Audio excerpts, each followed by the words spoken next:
달러, 금, 주식, 채권이 각각의 자산 비중을 어떻게 리밸런싱 해가면 좋을까요? 인플레이션 압력들이 둔화됐던 걸 감안해 보면 저는 지금은 채권이 제일 매력 있다. 좀 버티자. 그리고 주식은 팔기도 늦었고 여기서 주식을 팔면 어느 레벨에서 살 거냐. 일단 아직은 안심하기는 좀 어렵다.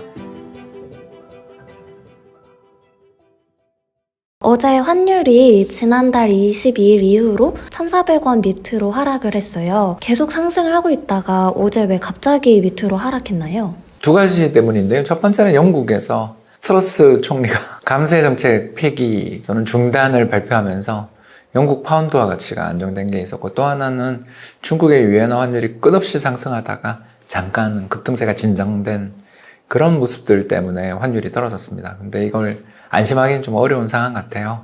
일단 첫 번째로 영국은 총리가 야심차게 추진했던 정책들이 저렇게 무산되고 나면 과연 저분이 총리직을 유지할 수 있을 것인지, 정치적 혼란 가능성과 그로 인한 또 금융시장의 불확실성 증대의 리스크들이 있고, 중국은 지금 너무 내수 경기가 안 좋고 특히 부동산 시장이 안 좋아서 금리 인하에 대한 욕구가 되게 크고, 실제로 부동산 담보대출 금리를 이번에 또 인하했잖아요. 그러니까 금리를 미국은 인상하는데 중국이 인하하게 되면 외환 시장에서의 자금 이탈이 발생하고 중국 외환 보유고가 계속 감소하고 있거든요. 그런 면에서 일단 아직은 안심하기는 좀 어렵다. 여전히 지금은 달러 강세 기조가 이어지고 있다라고 밖에 말씀을 드릴 수가 없을 것 같아요. 달러 강세 기조가 지속될 거라고 말씀 주셨는데, 그럼에도 만약에 진정세가 다가온다면 달러, 금, 주식, 채권이 각각의 자산 비중을 어떻게 리밸런싱 해가면 좋을까요? 예, 지금은 채권하고 주식 쪽 비중을 조금씩 늘려나가면 좋을 것 같습니다. 일단 미국의 정책금리 인상이 11월에도 또 단행될 거라는 건 우리 다 알고 있는 사실이지만, 알고 있는 뉴스가 시장에 충격 주는 경우는 잘 없다. 그게 시장의 참가자들한테 영향을 주기 위해서는 예상보다 더 강력한 금리 인상이 있어야만 채권 시장의 패닉이 또 한 번 발생할 텐데, 아직은 그런 징후는 없지 않냐라는 거고요. 더 나아가서 미국의 인플레이션의 선행지표들, 제가 많이 보는 선행지표가 뉴욕연은에서 발표하는 UIG라는데요. Underlying Inflation Gauge라는 지표가 있는데 그게 뚝뚝 떨어지고 있고, 또 최근에 미국 ISM, 그러니까 공급관리자협회죠. 기업의 구매 담당자들이 느끼는 체감 물가 지표도 뚝뚝 떨어지고 있어요. 이런 지표들 떨어지고 난 다음에 그 뒤에 인플레이션 압력들이 둔화됐던 걸 감안해 보면 저는 지금은 채권이 제일 매력 있다. 좀 버티자. 그리고 주식은 팔기도 늦었고 여기서 주식을 팔면 어느 레벨에서 살 거냐. 이런 거에 대해서 좀 저는 궁금증을 가지고 있다. 따라서 지금은 채권이 제일 매력적이고 그 다음은 주식으로 시장을 대응하는 게 낫고, 그 뒤에 달러 자산이나 금은 약간 후순위다. 이 말씀을 드리고 싶습니다. 나중에 달러가 하락했을 때를 노리고 달러 투자를 시작하려는 사람들도 있는 것 같아요. 혹시 고견을 전해주실 수 있을까요?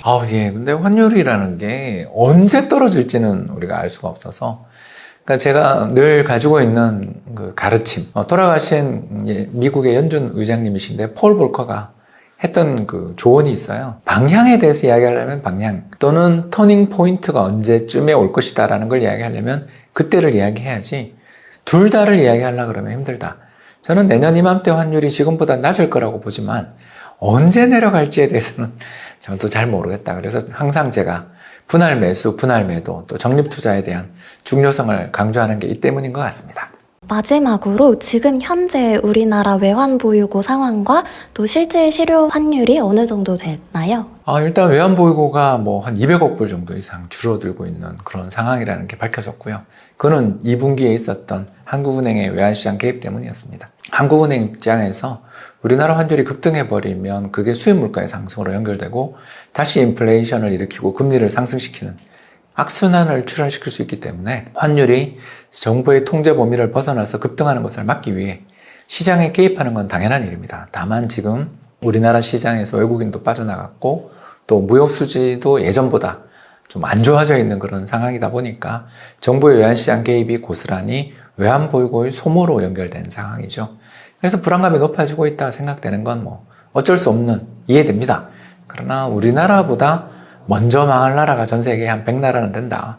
한국만큼 외환 보유고와 그리고 우리 민간 그리고 공공부문의 해외 투자 포지션이 이렇게 많은 나라도 드물기 때문에 세계에서 본다면 우리나라는 외환위기를 겪을 리스트에서 본다면 최하위권 정도의 위험이다. 우리보다 훨씬 더 위험한 나라들이 너무나 많기 때문에 한국을 거기다 리스트에 올리긴 그렇다. 그냥 영국처럼 나라가 망한다가 아니라 그 변동성을 억제하기 위해 정부가 일시적으로 외환시장 개입하는 것까지 나쁘게 볼 필요가 있는가, 이런 생각을 가지고 있습니다. 안녕하세요, 홍춘욱입니다. 27만 유튜버 홍춘욱입니다. 네, 이렇게까지 성장하게 된 거 여러분들의 관심과 그리고 성원 덕분이라고 생각하고요. 열심히 저의 유튜브를 구독해 주시고 좋아요 그리고 알림 설정을 해주시는 분들을 위해서 저희들이 또 이벤트도 자주자주 만들어 볼까 하고요. 앞으로도 많은 격려와 성원 부탁드리고 여러분들과 함께 성장해 나가고 또 여러분들의 자산도 함께 커갔으면 좋겠습니다. 지금까지 홍춘욱이었습니다. 감사합니다. 마지막으로 구독과 좋아요, 알림 설정 꼭 부탁드립니다. 여러분, 다른 동영상에서 뵙겠습니다.